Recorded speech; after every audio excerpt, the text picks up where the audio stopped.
everyone, Jai Hind. My name is Hamza Hasni and I welcome all of you to your channel, The Hind Guru Academy and Study Point. Okay तो SSC bank and other one day exams के लिए मैंने आप लोगों को syllabus बता दिया था, क्वेश्चन टाइप बता दिए थे और मैंने आप लोगों को एक जनरल इंट्रोडक्शन दे दिया था कि सब्जेक्ट क्या है, इंग्लिश क्या है और उसमें हमें क्या क्या चीज़ें पढ़नी है, क्या क्या स्टेप्स फॉलो करने हैं। ठीक है, मैंने आपको बताया था कि इंग्लिश एक लैंग्वेज है, लैंग्वेज बनती है सेंटेंसेस से, सेंटेंसेस बनते हैं वर्ड से, वर्ड्स बनते हैं लेटर्स से। तो हमने सबसे पहले लेटर्स की स्टडी की। लेटर्स की स्टडी करने के बाद अब हम आते हैं वर्ड्स की स्टडी करने, जिसके लिए हमारा टॉपिक बनता है पार्ट्स ऑफ स्पीच। तो जब आप वर्ड्स की स्टडी करते हैं तो आपका टॉपिक बनता है पार्ट्स ऑफ स्पीच। सबसे पहले तो ये समझना होगा कि हम इसको पार्ट्स ऑफ स्पीच कहते क्यों हैं, इसका नाम पार्ट्स ऑफ स्पीच पढ़ा क्यों। ठीक है, इसका नाम पार्ट्स ऑफ स्पीच इसलिए पढ़ा क्योंकि स्पीच का मतलब होता है सेंटेंस, और ये जो वर्ड्स होते हैं ये सेंटेंस के ही पार्ट्स होते हैं, क्योंकि वर्ड से ही सेंटेंस बन रहा है तो वर्ड्स क्या हो गए, सेंटेंस के पार्ट्स हो गए।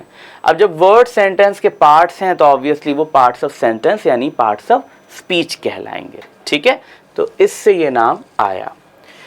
पार्ट्स ऑफ स्पीच में अगर हम बात करें वर्ड्स की तो बहुत सारे वर्ड्स ऐसे हैं जिनको हम रखते हैं नाउन की कैटेगरी में। तो पहला पार्ट ऑफ स्पीच होता है नाउन। ठीक है, नाउन को डिफाइन करते हैं, बहुत सारी डेफिनेशन है। मैं एक सिंपल सी डेफिनेशन लेता हूँ, मैं कहता हूँ नाउन इज नेम। नाउन नाम है, बात खत्म। ठीक है, नाउन नाम है, चाहे वो किसी भी चीज़ का नाम हो, किसी पर्सन का नाम हो, प्लेस का नाम हो, थिंग का नाम हो, एनिमल का नाम हो, किसी भी चीज़ का नाम नाउन है। ठीक है, पर्सन में मान लीजिए आपने ले लिया राम, प्लेस में आपने ले लिया दिल्ली, ठीक है, थिंग में आपने ले लिया बैट, एनिमल में आपने ले लिया कैट, है ना। किसी भी चीज़ का नाम, इमोशंस हो या आपकी फीलिंग्स हो, है ना, या आपका रिएक्शन हो, ठीक है, एंगर नाउन है, ठीक, हैप्पीनेस नाउन है। तो किसी भी चीज़ का नाम नाउन होता है। ठीक, ये एक सिंपल सी बात हो गई। अब बात ये आती है कि अगर कभी हमें इतना जानने के बाद भी कंफ्यूजन हो कि नाउन क्या है तो हम क्या कर सकते हैं। हमारे पास एक तरीका है चेक करने का। तो to check a noun, use it with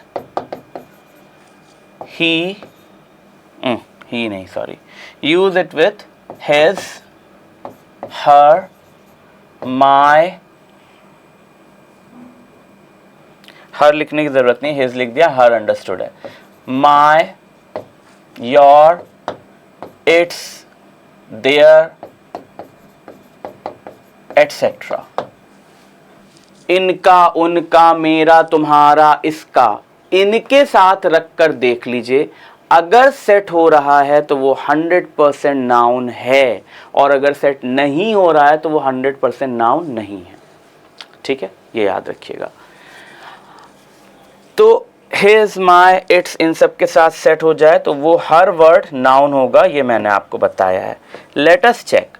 मान लीजिए आपके माइंड में एक वर्ड आया ऑनेस्ट, आपने पूछा ऑनेस्ट वर्ड नाउन है या नहीं है। अगर आपको नहीं पता है, जिसको पता है उसके लिए तो बहुत अच्छी बात है।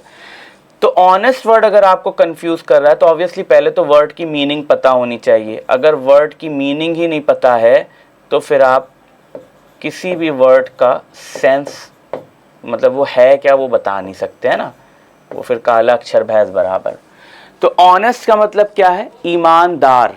ठीक, अब आप बताइए, क्या आप कभी कहते हैं my honest, his honest, her honest, मेरा ईमानदार, तुम्हारा ईमानदार, उसका ईमानदार, ऐसा कुछ सेट होता है? नहीं।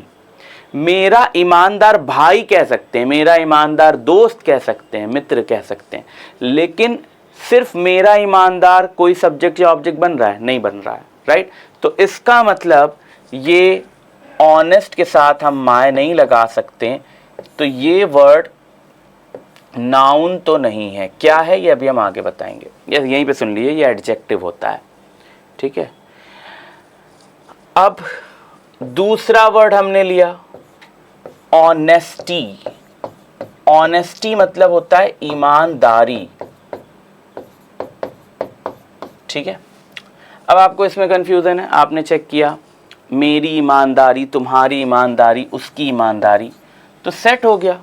आप ऐसे बोलते हैं ना, तुम्हें मेरी ईमानदारी पर शक है, या उसकी ईमानदारी तो मशहूर है, तो मेरी ईमानदारी, तुम्हारी ईमानदारी, इस तरह से हम बोलते हैं, है ना। तो इसका मतलब इस वर्ड के साथ ये माय बिल्कुल सही है, तो ये वर्ड ऑब्वियसली क्या हो गया, नाउन हो गया। तो जब भी किसी वर्ड को लेकर कंफ्यूजन हो कि वो वर्ड नाउन है या नहीं है, तो आप सीधा सीधा इनके साथ रख कर देख लीजिए, अगर इनके साथ सेट हो रहा है, इनमें से किसी के भी साथ, तो वो नाउन है, 100% नाउन है, और सेट नहीं हो रहा है तो नाउन नहीं हो सकता, ठीक है। तो ये याद रखिएगा। अब जब मैं ये बात बताता हूँ, तो जिन्होंने थोड़ा सा इंग्लिश पर काम कर रखा है और डिफरेंट स्ट्रक्चर्स देख रखे हैं, तो वो ये बात कहते हैं, टोकते हैं मुझे कि सर आपने कहा कि my, his, her, its, their, इनमें से किसी के भी साथ सेट हो जाएगा तो वो वर्ड हमेशा नाउन होगा ही होगा, ऐसा हो ही नहीं सकता कि वो नाउन ना हो, है ना। और जो इनके साथ सेट नहीं होगा वो नाउन नहीं होगा, यही कह रहा हूँ मैं। तो कहते सर आप ये कह रहे हैं, आप ये बताइए, जैसे हम हिंदी में तो ये भी कह देते हैं कि उसका बोलना मुझे पसंद नहीं, तुम्हारा सोचना अच्छी बात है, उसका परेशान होना गलत है, ऐसे भी तो हम बोल देते हैं। तो हम हिंदी में तो ऐसे भी लगा रहे हैं, उसका सोचना, तुम्हारा पढ़ना, मेरा बोलना, उनका आना, ऐसे भी तो कहते हैं। तो ये जो ना वाली फॉर्म है हिंदी में, वर्ब की ना वाली फॉर्म, मेरा सोचना, उसका देखना, तुम्हारा पढ़ना, उनका आना, तो ये इंग्लिश में आईएनजी फॉर्म से प्रेजेंट किया जाता है, जिसे हम जीरंड कहते हैं। और जीरंड भी नाउन होते हैं, ठीक है। तो जीरंड भी नाउन का काम करते हैं, जीरंड भी नाउन होते हैं। तो अगर मैंने इस तरह का सेंटेंस बोला कि her going out isn't approved by her family, तो आप देखेंगे कि मैंने एक तो यहाँ पर her यूज़ किया, और फैमिली वर्ड ऑब्वियसली नाउन होता ही है ना। तो समझ में आ गया कि फैमिली के साथ हर लगा है तो ऑब्वियसली नाउन है, परिवार, उसका परिवार। दूसरा मैंने यहाँ ह यूज़ किया, जिसमें मैंने बाद में जीरंड यूज़ किया है। तो ये जो जीरंड है इसके साथ हर जुड़ रहा है ना, तो जीरंड भी नाउन का काम करता है। तो मैंने जो बताया कि जिनके साथ भी माय, हिज, हर जुड़ जाए वो सब नाउन है, तो ये बिल्कुल सही है। इसके साथ हर जुड़ा है तो ये भी यहाँ पर नाउन है। हाँ, अगर इस आईएनजी फॉर्म के पहले is, am, are, was, were, will be, shall be, can be, may be, ये सब होता, तब ये आईएनजी फॉर्म वाली वर्ब जो है, तब ये वर्ब ही होती, फिर नाउन नहीं होती, ठीक है। आ रही बात समझ में। लेकिन जब इसके साथ पोजेशन दिखा दिया, इसको एज अ सब्जेक्ट या एज एन ऑब्जेक्ट दिखा दिया, तब ये खुद भी नाउन होगा। तो आई होप ये बात समझ में आ गई। देखिए मैं यहाँ पर 1 मिनट के लिए ऐसे हट रहा हूँ, 1 मिनट भी नहीं, कुछ सेकंड्स के लिए। आप क्या करेंगे, यहाँ पर वीडियो पॉज करेंगे और पॉज करके ये पूरा का पूरा एज इट इज़ नोट करेंगे, और नोट्स अपने संभाल कर रखेंगे, क्योंकि आगे वो काम आएगा, हमेशा काम आएगा। तो हमने बात की नाउन की। Move to the second part of speech. Now the second part of speech is called pronoun. अगर प्रोनाउन को गौर से देखें आप, तो यहाँ आपको नाउन मिल रहा है, और नाउन को अभी अभी हम समझ कर आए हैं कि नाउन कुछ और नहीं, नेम ही होता है। आप दूसरी तरह ऐसे भी कह सकते हैं कि नेम को ग्रामेटिकल नेम दिया गया है नाउन, ठीक है। जैसे हर चीज़ का बायोलॉजिकल नेम होता है ना, जैसे इंग्लिश में कहते हैं फ्रॉग, और बायो में कहते हैं, बायोलॉजिकल नेम होता है उसका राना टेग्रेना, राइट। तो ऐसे ही कुछ होता है, अगर मैं थोड़ा बहुत गलत मिस कर रहा हूँ तो छोड़ दीजिए, क्योंकि बायो मेरा सब्जेक्ट नहीं है, बट ऐसे होता है, मैं एग्जाम्पल के लिए समझा रहा हूँ। तो वैसे ही कॉमन लैंग्वेज में, कॉमन यूज़ में हम उस चीज़ को नेम कहते हैं और ग्रामर में हम उसी चीज़ को नाउन कहते हैं, ठीक है। चलिए, तो नाउन मतलब नेम है, ये तो हमें समझ में आ गया। प्रो क्या है? प्रो एक प्रीफिक्स है। इंग्लिश के अंदर दो चीज़ें होती हैं, इसको समझ लीजिए अलग से। एक होता है प्रीफिक्स और एक होता है सफिक्स, ठीक है। तो प्री में भी अगर आप देखें तो दो वर्ड्स को जोड़ा गया है। प्री मतलब पहले और फिक्स मतलब जोड़ना, सफिक्स मतलब सफ मतलब सेंस निकल आता है बाद में, और फिक्स मतलब जोड़ना। तो जो पहले जुड़े, क्या कोई लेटर हो सकता है आ या अ कपल ऑफ, ठीक है, अ या अ कपल ऑफ या सम लेटर्स। तो वो एक लेटर हो सकता है, अ कपल ऑफ लेटर्स हो सकता है, या सम लेटर्स हो सकता है, ठीक है। जॉइंट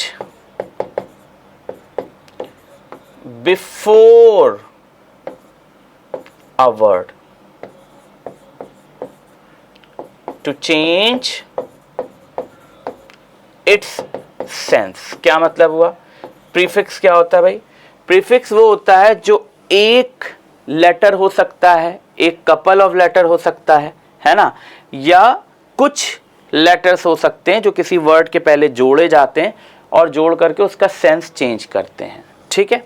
सफिक्स भी सेम यही होता है, ठीक है, लेकिन बस इतना फर्क है कि ये जॉइंट किया जाता है आफ्टर अ वर्ड, है ना। तो सफिक्स बाद में जोड़ा जाता है, बस ये है। अब अगर हम इनको समझते हैं एग्जाम्पल से, तो हमें इजीली समझ में आ जाता है। जैसे हमने लिखा, मान लीजिए एक वर्ड हमारे पास आया मैच्योर, उसके आगे हमने इम लगा दिया, तो इमैच्योर क्या हो गया? उसका ऑपोजिट हो गया, मैच्योर का ऑपोजिट। तो यहाँ इम क्या है? प्रीफिक्स है, ठीक है। सफिक्स में जैसे मान लीजिए मैंने कह दिया फियर, और फियर में मैंने आगे जोड़ दिया लेस, फियरलेस, तो लेस क्या हो गया? लेस हो गया सफिक्स। तो जो पहले जुड़े वो प्रीफिक्स, जो बाद में जुड़े वो सफिक्स, ठीक है। चलिए, तो प्रीफिक्स और सफिक्स जो हैं वो एक लेटर हो सकते हैं, एक कपल ऑफ लेटर्स हो सकते हैं, या कुछ लेटर्स हो सकते हैं, या अपने आप में कोई एक वर्ड भी हो सकता है ना। तो जो जुड़े पहले वो प्रीफिक्स, जो जुड़े बाद में वो सफिक्स। खैर, वापस आते हैं यहाँ। तो प्रो एक प्रीफिक्स है जिसका सेंस होता है सब्स्टिट्यूट ऑफ, यानी किसी का सब्स्टिट्यूट। सब्स्टिट्यूट कौन होता है? जो किसी की जगह पर आता है। जैसे क्रिकेट में कोई प्लेयर अगर इंजर्ड हो गया तो उसकी जगह पर दूसरा प्लेयर आता है खेलने, है ना, तो वो सब्स्टिट्यूट होता है, राइट। तो प्रो क्या है? Substitute of. और नाउन क्या है? नेम। तो प्रोनाउन क्या बन गया? सब्स्टिट्यूट ऑफ नेम, यानी नाम की जगह इस्तेमाल होने वाला वर्ड। और अगर आप इसकी डेफिनेशन लिखना ही चाहें तो आप कह सकते हैं, लिख सकते हैं, क्या word which replaces a noun। तो ऐसा वर्ड जो नाउन को रिप्लेस करता है, नाउन की जगह पर आता है, वो होता है प्रोनाउन। तो अगर मैं किसी की बात कर रहा हूँ, मैं कह रहा हूँ राहुल बहुत अच्छा लड़का है, फिर मैं उसी की बात आगे कर रहा हूँ, तो मैं कह रहा हूँ वह सुबह 7 बजे उठता है। तो मैंने जब वह बोला, ही बोला, तो ही उसका नेम तो है नहीं, नेम की जगह पर आ रहा है, तो क्या हो गया? प्रोनाउन। तो he, she, it, I, we, you, they, myself, yourself, himself, herself, ठीक है, someone, somebody, no one, nobody, everyone, everybody, who, what, all, each, है ना। ये सारे वर्ड्स जो भी नाम की जगह आ सकते हैं वो सब क्या होते हैं भाई? प्रोनाउंस। ठीक है, तो हालांकि इसमें ऑल और ईच जिनकी बात मैंने की ये प्रोनाउन भी होते हैं और एडजेक्टिव भी होते हैं, बट ये डिटेल्स आप बाद में सीखेंगे कि कब ये प्रोनाउन है कब ये एडजेक्टिव है। बाकी ऊपर मैंने जितने लिखे ये सब आपके मेनली प्रोनाउंस हैं। ठीक है, तो ये प्रोनाउंस ही हैं। ओके, तो प्रोनाउन वो जो नाउन की जगह है, नेम की जगह है। Move to the next part of speech. Noun pronoun के बाद जनरली बुक्स में आपको एडजेक्टिव मिलता है, बट मेरा मानना है कि पहले आप वर्ब पढ़ लें, क्योंकि अगर आप नाउन प्रोनाउन और वर्ब जानते हैं तो आप सेंटेंस फॉर्म कर सकते हैं।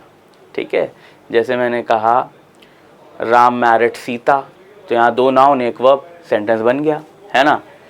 ही know her, he knows, know नहीं, ही नोज हर, तो यहाँ पर 2 प्रोनाउन है और बीच में 1 वर्ब है, तो यहाँ सेंटेंस बन गया। ठीक है, तो अगर नाउन प्रोनाउन और वर्ब जानते तो सेंटेंस बना सकते हैं, तो इसलिए पहले वर्ब हम देख लेते हैं। तो वर्ब 3 चीज़ों को रिप्रेजेंट करती है। पहला होता है एक्शन, दूसरा होता है बीइंग और तीसरा होता है पोजेशन। अब ये एक्शन, बीइंग और पोजेशन क्या चीज़ें हैं? एक्शन का मतलब है कोई भी काम, बीइंग का मतलब होता है कुछ होना, और पोजेशन का मतलब होता है किसी के पास कुछ होना, किसी चीज पर अधिकार रखना। ठीक है, तो जब आप वर्ब में आते हैं तो मैं आपको बता दूं कि ग्रामर के अंदर, पूरी ग्रामर की बात हम कर रहे हैं, पूरी ग्रामर के अंदर सबसे ज़्यादा वर्सटाइल, सबसे ज़्यादा कंफ्यूजिंग, सबसे ज़्यादा यूजफुल, सबसे ज़्यादा जिससे क्वेश्चंस बनते हैं वो होता है वर्ब। ठीक है, क्योंकि वर्ब आप तब तक पूरी तरह से नहीं सीख सकते हैं जब तक आपको पूरी तरह से टेंसेस ना आते हों, पूरी तरह से कंडीशनल सेंटेंसेस ना आते हों, पूरी तरह से एक्टिव पैसिव ना आता हो, पूरी तरह से नरेशन ना आता हो, यानी आपको सब कुछ जानना है, तब आप वर्ब के यूजेस सीख पाएंगे। और इतना कुछ जानने के बाद जब फ्रेजल वर्ब नाम की चीज़ आती है तो वो एक ऐसी पहाड़ी होती है, ऐसी पहाड़ी क्या, उसे पहाड़ कहिए, ऐसा पहाड़ होता है जिसको चढ़ते चढ़ते लोग रास्ते में थक जाते हैं, पूरा नहीं चढ़ पाते। फ्रेजल वर्ब की एक पूरी डिक्शनरी आती है अलग से, जो कि ये जो नॉर्मल डिक्शनरी आप देखते हैं ना, इससे भी मोटी होती है। तो फ्रेजल वर्ब एक तरह से कह लीजिए इसका एंड ही नहीं है, राइट, इतने होते हैं, बट ज़रूरत भर के हम पढ़ते हैं। तो वर्ब एक बहुत ही बड़ा टॉपिक है, बट वर्ब को जनरली हम समझ लेते हैं, पहले एक इंट्रोडक्शन ले लेते हैं वर्ब का, क्योंकि बिना वर्ब के इंग्लिश या कोई भी लैंग्वेज आप यूँ समझ लीजिए कि आपने सीखी ही नहीं। ठीक है, तो फ्रेजल वर्ब तो एक अलग चीज़ हो गई, उसको अगर हम हटा देते हैं तो आपका तब भी इंग्लिश में काम चल जाता है। ठीक है, ज़रूरी नहीं आपको फ्रेजल वर्ब आती हो तभी आप इंग्लिश कर पाएँ। फ्रेजल वर्ब्स यूजुअली एग्जाम में ही पूछी जाती है, कॉमन यूज़ में लोग फ्रेजल वर्ब का यूज़ ना के बराबर करते हैं, बहुत नहीं करते हैं। ठीक है, चलिए खैर, तो मैं यहाँ पर बताने जा रहा था कि वर्ब वर्सटाइल क्यों होती है, क्योंकि एक तो ये 3 चीज़ों को रिप्रेजेंट कर रही है, दूसरा इसकी कई फॉर्म्स होती हैं, जैसे कि एक फॉर्म इसकी होती है सिंपल, जिसे हम बेयर इन्फिनेटिव फॉर्म भी कहते हैं। फिर एक फॉर्म होती है प्रेजेंट। सिंपल और प्रेजेंट को अक्सर लोग एक ही समझते हैं, बट कुछ जगहों पर ये यूज़ के अकॉर्डिंग अलग अलग हो जाती है। तो ये होती है फर्स्ट फॉर्म। फिर पास्ट फॉर्म, जिसे हम सेकेंड फॉर्म कहते हैं। फिर पार्टिसिपल फॉर्म, पास्ट पार्टिसिपल भी इसे कहा जाता है, जिसे आप थर्ड फॉर्म भी कहते हैं। फिर आती है जीरंड, जिसे हम फोर्थ फॉर्म भी कहते हैं या आईएनजी फॉर्म भी कहते हैं। ठीक है, इसे हम आईएनजी फॉर्म भी कहते हैं। फिर आती है sibilant suffix form. Sibilant suffix मतलब मैं बता चुका हूँ, जो बाद में जुड़े। तो सिबिलेंट सफिक्स क्या होता है? सिबिलेंट सफिक्स एक्चुअली इंग्लिश के अंदर एस या ईएस को कहते हैं, मेनली एस को ही कहते हैं, कहीं कहीं ईएस लगाना पड़ता है और वाई को हटाकर ईएस भी लगाना पड़ता है। तो ये जो एस है ये सिबिलेंट सफिक्स है और इंग्लिश में इसका रोल बड़ा वर्सेटाइल है, बड़ा इंपॉर्टेंट है। ये जब नाउन के साथ जुड़ता है तब ये नाउन को प्लूरल बनाता है, और जब ये वर्ब के साथ जुड़ता है तब ये वर्ब को सिंगुलर सब्जेक्ट से अग्री कराता है। तो ये होता है क्या, सिबिलेंट सफिक्स एस या ईएस। ठीक है, इसको हम फिफ्थ फॉर्म भी कहते हैं। क्या कहते हैं भाई, फिफ्थ फॉर्म। ठीक, तो इतनी फॉर्म्स होती हैं। अब ये तो बात हो गई फॉर्म्स की, फिर बात आती है कि एक्शन बीइंग पोजेशन क्या है, इसको समझते हैं। तो एक्शन के अंदर बहुत सारी वर्ब्स होती हैं, यानी आपको तो कई सारी याद करनी पड़ती है। एग्जाम्पल के लिए मैंने डू ले लिया, बट एक्शन में बहुत सारी हैं। ईट, स्लीप, ड्रिंक, कम, गो, है ना, वेक, बहुत सारी हैं। Walk, touch, hold. तो इसमें आपको इतनी वर्ब्स मिलती हैं, आपको याद करना पड़ता है। कम से कम यूँ समझ लिए कि अगर आप फ्लो में इंग्लिश का यूज़ करना चाहते हैं तो आपको कम से कम 1000 वर्ब्स तो याद होनी चाहिए। ठीक है, जो कि ज़रूरी होती हैं। तो उसकी मैं एक लिस्ट आपको दे दूंगा PDF फॉर्मेट में, आप उसको ले लीजिएगा, उससे याद कर लीजिएगा। वैसे वर्ब फॉर्म्स आपको बहुत कॉमनली कहीं भी मिल जाएगी, किसी भी ग्रामर की बुक में मिल जाएगी या ऑनलाइन कहीं भी सर्च करेंगे मिल जाएगी। ठीक है, बहरहाल तो वो याद करने पर है। तो सिंपल फॉर्म में एग्जाम्पल में मैंने डू ले लिया। तो एक्शन बहुत सारे हैं। बीइंग में सिर्फ एक वर्ब है बी, जिसकी अलग अलग फॉर्म्स है, अभी हम आगे लिखेंगे। और पोजेशन में भी सिर्फ एक वर्ब है हैव, उसकी भी अलग अलग फॉर्म्स है। तो एक्शन में तो बहुत सारी हैं, लेकिन बीइंग और पोजेशन में सिर्फ एक ही एक है। फॉर्म्स की बात करें तो जैसे डू है तो डू की प्रेजेंट फॉर्म डू ही होती है। बीइंग में बी की प्रेजेंट फॉर्म बी भी है, एम भी है और आर भी है। पोजेशन में आते हैं तो हैव की प्रेजेंट फॉर्म हैव है। ठीक है, फिर इनकी सेकेंड फॉर्म में आते हैं यानी पास्ट फॉर्म में, तो डू की हो जाती है डिड, बी की हो जाती है वॉज या वर, और पोजेशन में आते हैं तो हो जाती है हैड। थर्ड फॉर्म में आते हैं तो डू की हो जाती है डन, बी की हो जाती है बीन, और इसकी हैड। हैड सेकेंड फॉर्म भी है, हैड थर्ड फॉर्म भी है। फिर यहाँ आते हैं जीरंड में, तो डू की जीरंड फॉर्म हो जाती है डूइंग। जीरंड मेनली जो सिंपल फॉर्म है उसी में ING जोड़कर बना दिया जाता है, तो डूइंग। बी की हो जाती है बीइंग और हैव की हो जाती है having. Sibilant suffix form do की होती है डज, बी की होती है इज। वॉज को भी सिबिलेंट सफिक्स में लिया जाता है पर ये पास्ट का सिबिलेंट है, और हैव की हो जाती है हैज। ठीक, अब ये जो है ये पहले आपको सिर्फ मेमोराइज करना है, अपनी मेमोरी में सेव करना है कि फॉर्म्स क्या होती हैं। मेनली बी और हैव की तो कर ही लीजिए, डू की भी कर लीजिए। ये जो मैंने लिखा है यहाँ पर डू बी हैव में सबसे खास बात ये है कि ये सारी की सारी हेल्पिंग वर्ब की तरह भी यूज होती है और मेन वर्ब की तरह भी यूज होती है। लेकिन इनमें से कुछ फॉर्म्स ऐसी हैं जो हेल्पिंग वर्ब की तरह यूज नहीं होती, जैसे कि थर्ड फॉर्म का यूज डन का हेल्पिंग वर्ब की तरह नहीं होता है ना, और थर्ड फॉर्म वाला हैड भी हेल्पिंग वर्ब की तरह नहीं यूज होता। बीन लेकिन सेकेंडरी हेल्पिंग वर्ब की तरह यूज होता है।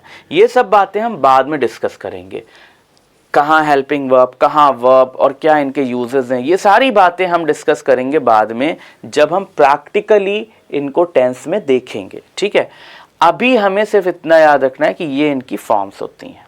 क्लियर, बात समझ में आ गई? ओके, तो ये हो गई वर्ब। आते हैं अब हम नेक्स्ट पार्ट ऑफ स्पीच पर, जिसका नाम है एडजेक्टिव। क्या नाम है भाई? एडजेक्टिव। ठीक है, एडजेक्टिव सिंपली आप अगर समझें, देखो एक तो मैं सीधे सीधे बता सकता हूं, लेकिन एक मैं चाहता हूं कि आपकी नॉलेज थोड़ा डीप भी हो, थोड़ा माइंड में सेट भी रहे चीजें। देखिए, अगर आपसे कभी कोई कहे कि what is the simple structure, what is the simple structure of a sentence in English language? ठीक है, अगर आपसे कोई कहे कि इंग्लिश लैंग्वेज के अंदर किसी सेंटेंस का सिंपल स्ट्रक्चर क्या है,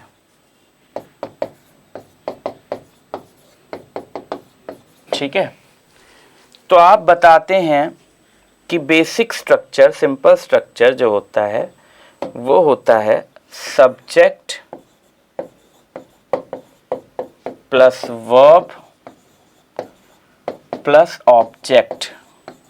ठीक, तो इंग्लिश लैंग्वेज के अंदर सेंटेंसेस का बेसिक स्ट्रक्चर, सिंपल स्ट्रक्चर होता है subject plus verb plus object का।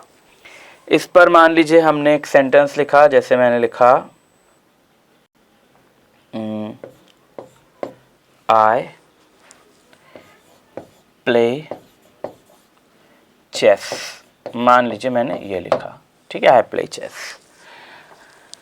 अब इसके अंदर आप देख पा रहे हैं सिंपली कि भाई यहाँ आई जो है ये सब्जेक्ट हो गया, है ना, और प्ले वर्ब हो गया, राइट, और ऑब्जेक्ट हो गया चेस, चेस ऑब्जेक्ट हो गया।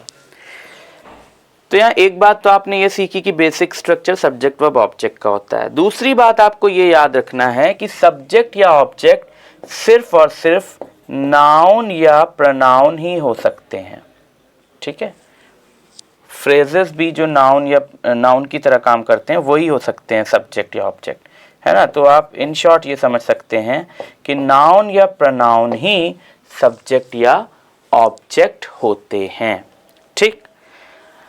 अब दूसरी बात ये सीख लिया। अब यहाँ ये समझना है कि मैंने कहा नाउन या प्रोनाउन ही सब्जेक्ट या ऑब्जेक्ट होते हैं। अगर आप यहाँ गौर करें तो यहाँ जेक्ट है, यहाँ भी जेक्ट है और यहाँ भी जेक्ट है। तो ये जेक्ट जेक्ट क्यों मिल रहा है? क्योंकि इनका आपस में रिलेशन है, ठीक है। सब्जेक्ट या ऑब्जेक्ट नाउन या प्रोनाउन है, ये बात क्लियर है। और एडजेक्टिव वो है जो कुछ ऐड करे, यानी कि कुछ जोड़ दे, किसमें? जेक्ट्स में, जेक्ट्स यानी कि सब्जेक्ट या ऑब्जेक्ट में। तो सब्जेक्ट या ऑब्जेक्ट में कोई इंफॉर्मेशन जोड़ने वाला वर्ड एडजेक्टिव होता है। इसे हम ऐसे भी डिफाइन कर सकते हैं कि a word which tells us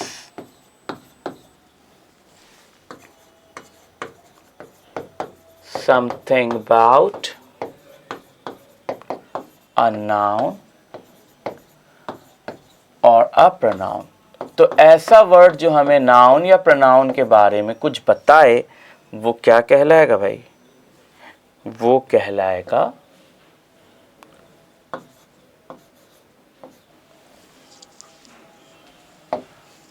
कहलाएगा एडजेक्टिव, ठीक है। एग्जाम्पल लेते हैं। जैसे आपने कहा मेरे पास 2 बुक्स हैं, तो 2 क्या हो गया? एडजेक्टिव 2। आपने कहा मेरी कार नई है, तो नई क्या हो गया? कार के बारे में बता रहा है, नाउन के बारे में बता रहा है, तो एडजेक्टिव हो गया। तो ओल्ड, न्यू, वाइट, ब्लैक, है ना, मच, मैनी, ये सारे वर्ड्स जो भी किसी नाउन प्रोनाउन के बारे में बताएंगे क्या हो जाएंगे? एडजेक्टिव, ठीक है। आ रही बात क्लियर समझ में?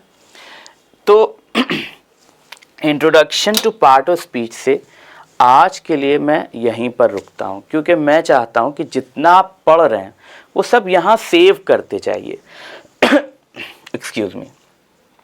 ओके, तो आपको क्या करना है? ये सारे नोट्स बनाने हैं, सारे नोट्स यहां से लेकर के पूरा जो कुछ मैंने पढ़ा है नोट्स बनाने हैं, रिवाइज करना है, और